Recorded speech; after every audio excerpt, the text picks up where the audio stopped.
Praise the Lord. அருமை ரட்சகர் இயேசு கிறிஸ்து திருச்சபை வழங்கும் தேவனின் வார்த்தை வெளிப்படும் நேரம்.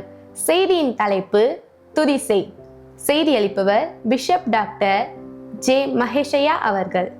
Praise the Lord. கர்த்தருக்கு ஸ்தோத்திரம். தேவனுக்கு மகிமை. தேவனுடைய பிள்ளைகளே, இந்த நாளில் கூட தேவனின் வார்த்தையிலேருந்து தேவன் நம்ம கற்றுக் கொடுக்குற ஒவ்வொரு காரியங்களும் நம்ம கற்றுக்கொண்டு தேவனுக்கு பிரியமாய் வாழ கற்றுக்கொள்ள வேண்டும்.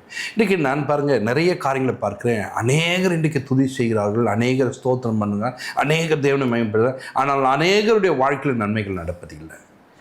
ஏன் இப்படி நடக்கிறது, ஏன் இப்படிப்பட்ட காரியங்கள் என்பதை நீங்கள் பார்க்க வேண்டும். ஒரு சில வீடுகளை நான் பார்ப்பேன், அவர்கள் வீடுகளே துதி செய்வார்கள் அழுது கொண்டே பாரத்தோடு. நாங்கள் டெய்லி பண்ணுறீங்க, ஒரு மாற்றமே இல்லை. ஒரு குடும்பத்தில் தொடர்ந்து ஒரு 2 வருட காலமாக அவங்க ஜபிப்பது நான் பார்க்குறேன். ஆனால் அந்த வீட்டுக்குள்ளே கடன் மாறவில்லை, கண்ணீர் மாறவில்லை, வேதனை மாறவில்லை, ஒரு மாற்றம் கூட இல்லையே அப்படின்னா தெரில பாஸ்டர் என்னன்ட்டு.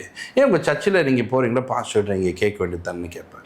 இல்லை பாஸ்டர் அது என்னன்னு தெரில பாஸ்டர், ஏன் அப்படி இருக்கிறோன்ட்டு கூட நான் நீங்கள் தேவனிடத்தில் ஜபிக்கும் போது கேட்கலாமா, ஆண்டு உங்களுக்கு புரிய வைப்பார் அப்படின்னு கேட்டேன். அப்போவும் பாருங்கள், அவங்களுக்கு அது புரிதல் இல்லாமல் நான் அதான் கேட்டுனுக்கேன் பாஸ்டர் அப்படின்றாங்க. அப்படின்னா அவங்க நேரத்தை செலவிடுவாங்கன்னா நான் உங்களுக்கு ஒரு சில காரியங்கள் கற்றுக் கொடுப்பேன். ஆனால் கற்றுக்கொள்ள முடியாதபடிக்கு நாங்கள் எங்கள் இடத்துக்கு போகிறோம், நாங்கள் போகிறோம்னா அங்கே தான் கேட்போம் அப்படின்ற மாதிரி. ஆனால் நான் உங்களுக்கு இன்றைக்கு ஒரு விஷயத்தை சொல்லித்தரேன். சங்கீதத்தில் எடுத்துக்கொண்டு 33:1 நீங்கள் வாசிக்கும் போது பாருங்கள். நீதிமான்களே, கர்த்தருக்குள் களி கூறுங்கள், துதி செய்வது செம்மையானவர்களுக்கு தகும். துதி செய்வது செம்மையானவர்களுக்கு தகும் என்று வேதம் சொல்லுவது. அப்போது துதி எல்லாரும் செய்வதில்லை, செம்மையாய் நடக்கிற ஒரு மனிதனுக்கு அது தகுதியாய் மாறுகிறது. அப்போ செம்மையாக நடக்காத ஒருத்தன் துதிக்கிறான்னு சொன்னேன், டே வாய்முற அப்படிவாங்க. ஏன்னா அவனுடைய காரியங்களை அங்கீகரிப்பது இல்லை. இப்போ உலகமே ஒரு சரியில்லாத ஒரு மனிதனை அங்கீகரிப்பது இல்லை. அப்போ பரலோகம் மாத்திரம் உன் துதி அங்கீகரிக்குமா? பரிசுத்தமான தேவன் உன் துதி அங்கீகரிப்பாரா? யோசித்து பாருங்கள். ஏன் இத்தனை வருடங்கள் நான் தேடியும் என் வாழ்க்கையில் நன்மைகள் வரலன்னா, நீ செம்மையானவனாய் மாறாமல் உன் வீட்டுக்குள்ளே ஏறெடுக்கக்கூடிய துதிகள், உன் வீட்டுக்குள்ளே ஏறெடுக்கிற ஜெபங்கள், அது என்ன பண்ண, அது தகுதியாக இருக்காது. அது தகுதி இல்லை என்று வேதம் சொல்கிறது. அந்த தகுதி உள்ளவனாய் உன்னை மாற்றிக்கொள்வதற்கு நீங்கள் பிரயாசப்பட வேண்டும். இந்த தகுதி உள்ளவனாய் மாற்றிக்கொள்வதற்கு நீங்கள் ஒவ்வொரு நாளும் உங்களை நீங்கள் தகுதிப்படுத்திக் கொள்ள வேண்டும். இது நிறைய பேருக்கு தெரியாமல் என்ன பண்ணுறது, நிறைய நேரங்களில் ஏதோ ஒரு காரியங்களை செய்கிறேன், ஏதோ ஒரு விஷயங்களை பேசுகிறேன்னு சொல்லிட்டு ஒவ்வொரு நாளும் நீதிமான்களே கர்த்தருக்குள்ள என்ன பண்ணுங்க, களி கூறுங்கன்னு சொல்கிறேன். நீ நீதிமான் சரியாக நினைக்கணும்னா என்ன பண்ணோம், கர்த்தர் சரி எல்லா இப்போ நீ நீதிமான இல்லாதனால என்ன பண்ண, உன் வாழ்க்கையில் நன்மைகள் நடக்காதனால என்ன ஜெபம் பண்ணாலும் இப்படியே தான் இருக்கிறோம் அப்படின்ட்டு நம்ம ஒரு புலம்பல். என்ன ஒரு புலம்பலோடு நான் ஜெபம் பண்ண இன்றைக்கி என்ன ஒரு மாற்றம் கிடைக்க போதா, இன்றைக்கி என்ன நாட்புறம். அப்போ நீ என்னன்னா, ஏன்னா களிக்குள்ள சந்தோஷமாக இல்லை, துக்கத்தோடு போகிறாய், வேதனையோடு போய் நிற்கிறாய். அப்படி நிற்கக்கூடாது. நீ நல்லவனாய் வாழ்வேன் என்று சொன்னால், நீ பரிசுத்தமாக வாழ்வேன் என்று சொன்னால் ஒரு சந்தோஷமாக போய் நிற்ப. இன்னைக்கு கர்த்தர் எனக்கு நன்மை செய்வார், இன்னைக்கு தேவனின் வாழ்க்கையில் ஒரு பெரிய காரியம் செய்வார். ஏன்னா நீதிமானுடைய வாழ்க்கையில் செழிப்பை வைத்திருக்கிறார். இங்கே வேதத்தில் பார்க்கும்போது நீதிமொழிகள் 15:8 பார்க்கும்போது, துன்மார்க்குடைய பலி கர்த்தருக்கு அருவருப்பு. துன்மார்க்கம் செய்யக்கூடிய பலி கர்த்தருக்கு அருவருப்பு, செம்மையானுடைய ஜபமோ, சரியாய் நடக்கிறவுடைய ஜபமோ, அந்த ஜபத்தை மேலே அவர் பிரியப்படுகிறார். நீ செம்மையாக நடக்கலைன்னா உன் துதியே ஏற்றுக்கொள்ள மாட்டார், உன் ஜபமாக கேட்கப்படாது. அப்போ இந்த 2 வருட காலமாக நான் ஜபம் பண்ணாது வேல்யூ இல்லாதான் இருக்குதுங்க. பிரியமில்லாத ஒரு ஜபம், தகுதி இல்லாத ஒரு பாடல்கள், தகுதி இல்லாத ஒரு துதிகளை ஏறெடுத்திருக்கீங்க. அப்போ தகுதி உள்ளதாய் நீ ஏறெடுக்கும் போது தான் உன் ஜபம் பதில் தரக்கூடியதாக இருக்குது. பாருங்க, நீங்கள் அண்ணாலை நீங்கள் பார்க்கும்போது அவளோட கூட இருக்கிறவளுக்கு பாருங்க, பிள்ளைகள் 10 பிள்ளைகளை பெற்று எடுத்துட்டா. அப்போ 10 வருடம் அப்படின்னு கணக்கு பண்ணாதீங்க, ஒன்றுக்கும் நடுவில் ஒரு 1.5 வருடம்னு பார்த்தா ஒரு 15 வருஷம் ஆச்சு குழந்தை இல்லாமல் அவங்க அதுக்காக ஏங்கி எத்தனை ஜபங்கள் பண்ணியிருப்பாங்க. அத்தனை ஜபமும் வேணும். ஒரு நாள் ஆலயத்துக்குள்ளே போய் ஒரு தகுதி உள்ள ஒரு ஜபம், செம்மையான ஒரு ஜபத்தை பண்ணுகிறாள். அந்த ஜபம் கர்த்தருக்கு பிரியமாய் மாறுகிறது. அந்த நாளிலிருந்து அவள் முகம் துக்கமாய் இல்லை. பார்த்தீங்களா? இவ்வளோ நாள் பண்ண ஜபம் தகுதி இல்லை, இவ்வளோ நாள் ஏறெடுத்தது தகுதி இல்லை. இப்போ நீ என்ன பண்ணணும் தெரியுமா? இந்த தகுதி உள்ள ஒரு ஜபத்தையும் செம்மையானவருடைய ஜபத்தையும் நீ பண்ணும்போது தான் கர்த்தர் உன்னை கொண்டு ஒரு பெரிய காரியம் செய்வார். சங்கீதம் 147 சங்கீதத்தில் முதல் வசனத்தை வாசிக்கும்போது பாருங்க. கர்த்தரை துதியுங்கள், நம்முடைய தேவனை கீர்த்தனம் பண்ணுகிறது நல்லது, துதித்தலே இன்பமும் ஏற்றதுமாய் இருக்கிறது. இப்போ வசனம் என்ன சொல்றதுன்னா, கர்த்தரை துதியுங்க, நம்முடைய தேவனை கீர்த்தனம் பண்ணுங்க. இப்போ இந்த துதி செய்வதை குறித்து, கீர்த்தனம் பண்ணுவதை குறித்து, துதித்தலே இன்பமும் ஏற்றதுமாய் இருக்கிறதுன்னு சொல்றார். அப்போ ஒருத்தன் துதிக்கிறான்னு சொன்னா சந்தோஷம் அந்த சங்கீதம் பாட கடவுள் இருந்தது. அப்போ சந்தோஷம் இருந்தால்தான் சங்கீதத்தை பாட முடியும். இந்த செம்மையாய் நடக்காதவர்களுடைய வாழ்க்கையில் பார்த்தீங்கன்னா அவங்க ஏறெடுக்க துதி அழுகை கண்ணீரமாக இருக்கும். நான் சொல்கிறேன், அழுக தேவை தான். எப்போ தேவை, எந்த காரியத்தில் இன்னும் ஏதோ ஒரு காரியங்கள் வேதனைப்பட்டுனா அப்போ அழுகையோடு தான் ஜெபம். எல்லா நேரமும் அழுகையோடு தான் இருப்பியா, எல்லா நேரமும். அப்போ துதிக்கிறான்னு சொன்னாலே அவனுக்குள்ள சந்தோஷம். உள்ளே போகும்போது அழுதுன்னு ஒன்று போனேன், வெளியே வரும்போது எப்படி வர தெரியுமா? சந்தோஷமாக வருவேன். அண்ணால் உள்ளே போகும்போது எப்படி போனாங்க? அழுகை கண்ணீரமாக போனாங்க. அங்கே அவங்க என்ன பிதட்டுக்கிறாங்களாம். மம்மிதியாக இருந்து உதடு மட்டும் அசைது, கண்களில் தண்ணீர் வழுது, இதயத்தை ஊற்றி ஜபிக்கிறான். இப்போ ஜெபம் பண்ணிட்டு வெளியே வரும்போது என்ன பண்ணுங்க? என் கொம்பு கர்த்தருக்குள்ள களி கூறுது என்று சொல்லுகிறார். சந்தோஷப்பட்டாங்க, மகிழ்ச்சி ஆகிட்டாங்க. இப்போ இப்படியாப்பட்ட இன்பம் நிறைந்த ஒரு பாடல்கள், இன்பம் நிறைந்த ஒரு காரியங்கள் இருக்கும்போது இந்த இன்பம் இவருடைய வாழ்க்கையில் வருதுன்னா இத்தனை பாடல்கள் பாடி பாட்டு புக்கே கிழிந்து போகிற அளவுக்கு பாடியிருப்பாங்க. ஆனால் என்ன பண்ணல, இன்பம் மாத்திரம் எங்கள் குடும்பத்துக்குள்ளே வரவே இல்லை. எங்கள் வாழ்க்கையில் துன்பங்கள் அதிகமாய் நிறைந்ததாய் காணப்படுது. ஏன்? செம்மையாய் நடக்க வேண்டும். செம்மையாய் நடக்கும்போது தான் உங்கள் துதிகள் தேவனுக்கு பிரியமாய் ஏற்றுக்கொள்ளப்படுது. இன்னைக்கு செம்மையாக நடக்க முடியல, செம்மையாக நடக்க முடியல. ஆண்டவரே, நான் எப்படி நடக்கணும் எனக்கு கற்றுக் கொடுங்கப்பா, எப்படி வாழணும் எனக்கு கற்றுக் கொடுங்கப்பா. என்னுடைய வாழ்க்கையை நான் இஷ்டம் போன போக்கில் அப்படி வாழ்ந்துட்டேன் ஆண்டவரே, நீர் எனக்கு உதவி செய்யுங்க. சங்கீதத்தில் 92:1 வாசிக்கும்போது பாருங்க. கர்த்தரை துதிப்பதும் உன்னதமானவரே உமது நாமத்தை கீர்த்தனம் பண்ணுவதும். கவனிங்க, கர்த்தரை துதிப்பதும் உன்னதமானவருடைய நாமத்தை கீர்த்தனம் பண்ணுவதும் அது நல்லதுங்க, அது நன்மையானதுங்க. அப்போது கர்த்தரை துதிப்பது, காலையிலேயே ஜபம் வச்சுட்டாங்க, ரொம்ப கஷ்டமாக இருக்குது. அப்போ கர்த்தரை துதிப்பதை நீ கஷ்டமாக எண்ணிக்கொள்கிற. காலையில் வர ஏஞ்சிக்கணுமா, தூங்கும் போதே என்ன பண்ணுறதுமா அது ஒரு கஷ்டமாக பார்த்துட்டேன்.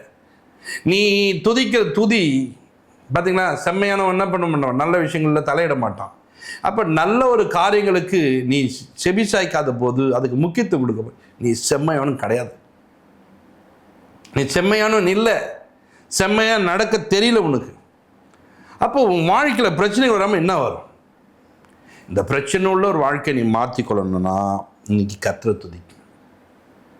கர்த்தரை துதிப்பதும் உன்னதமானவரை கீர்த்தனம் பண்ணுவதும் பார்த்தீங்கன்னா அது நல்லதாச்சே, அதை நான் செய்ய வேண்டுமே, அதற்கு என்னை அர்ப்பணிக்க வேண்டுமே, காலை எப்பொழுது விடியும் என்று காத்திருக்க வேண்டுமே.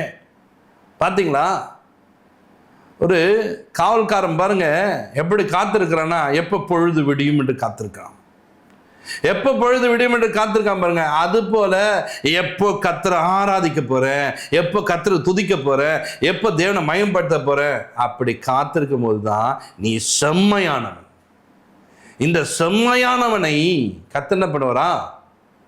வழிநடத்துவார். அவனுக்குடைய ஜெபம் கேட்கப்படும், அவன் துதிகள் அங்கீகரிக்கப்படும், அவன் துதிகள்னால தேவனுடைய நாமம் மயம்படும். இன்னைக்கு என்னுடைய வாழ்க்கையில் நான் இத்தனை வருடமாய் கர்த்தரை தேடுகிறேன், என் வாழ்க்கையில் ஏன் இவ்வளவு குறைவு? என் வாழ்க்கையில் ஒரு அற்புதங்கள் நடக்கவில்லை? ஏன் என்னுடைய வாழ்க்கையில் கர்த்தர் ஏன் இடைப்படவில்லை? என் நாமத்தினாலே 2 பேர் 3 பேர் கூடினாலும் நாங்கள் வருவேன்னு சொன்னார். அவர் நடுவில் வாசம் பண்ணுவேன்னு சொன்னார். ஏன் என் நடுவில் வரமாட்டாரு? என் துதி என்ன, என் துதியில் என்னாச்சு அப்படின்னு செக் பண்ணி பாருங்க. ஒன்றும் இல்லைங்க, மைக்கில் ஒரு சின்ன சத்தம் கேட்டால் கொண்டாந்து பார்த்துன்னு இருப்பேன், அந்த வயரெல்லாம் செக் பண்ணுவேன், திரும்ப போவேன் எங்கே சத்தம் கேட்குன்னு பார்ப்பேன். ஏன்னா அது ஒரு டிஸ்டர்பன்ஸ், அது இருந்தால் எனக்கு பிடிக்காது. அப்போ இவைகள் பண்ணும்போது நான் ஏறெடுக்கிற துதிகள் தேவனுக்கு டிஸ்டர்பன்ஸாக மாறக்கூடாது. நான் ஏறெடுக்கிற துதியினாலே தேவனுக்கு பிரியம் இல்லாமல் ஆகக்கூடாது. நான் ஏறெடுக்கிற துதிகள் கர்த்தருக்கு பிரியமாய் மாற வேண்டும். மாறும்படிக்கு என்னை நான் செம்மையாய் மாற்றிக்கொள்ள வேண்டும். சங்கீதம் 140:13 நீங்கள் வாசிக்கும் போது பாருங்கள்.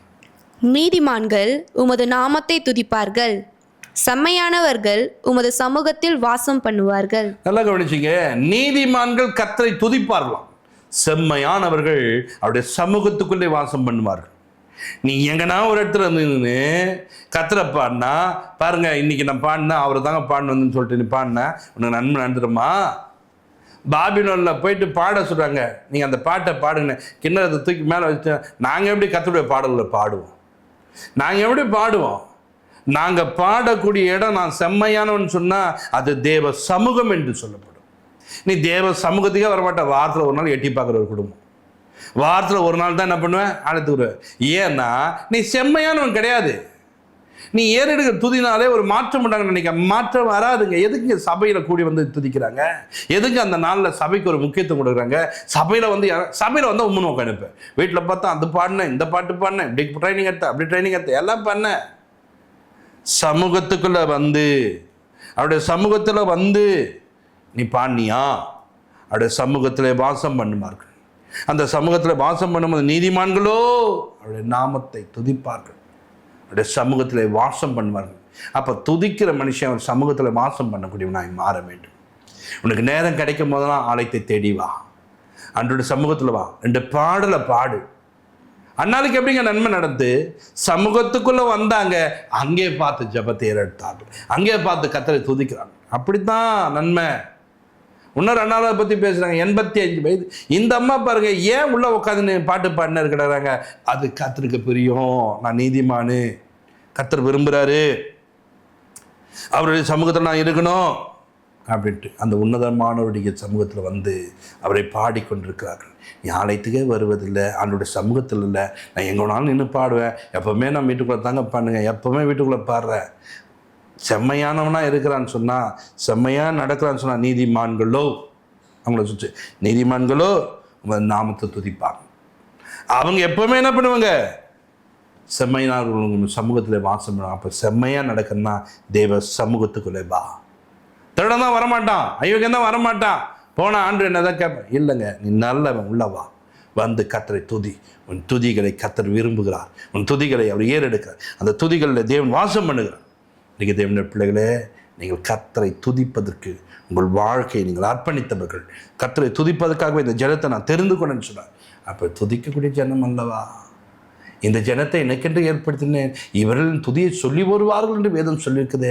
அப்படி துதிக்கக்கூடிய மனிதனே நீதிமான் என்று சொன்னால் சமூகத்துக்குள்ள வந்து கர்த்தரை துதித்துப்பார். கர்த்தர் ஒரு பெரிய காரணம். ஜெபிப்போம்.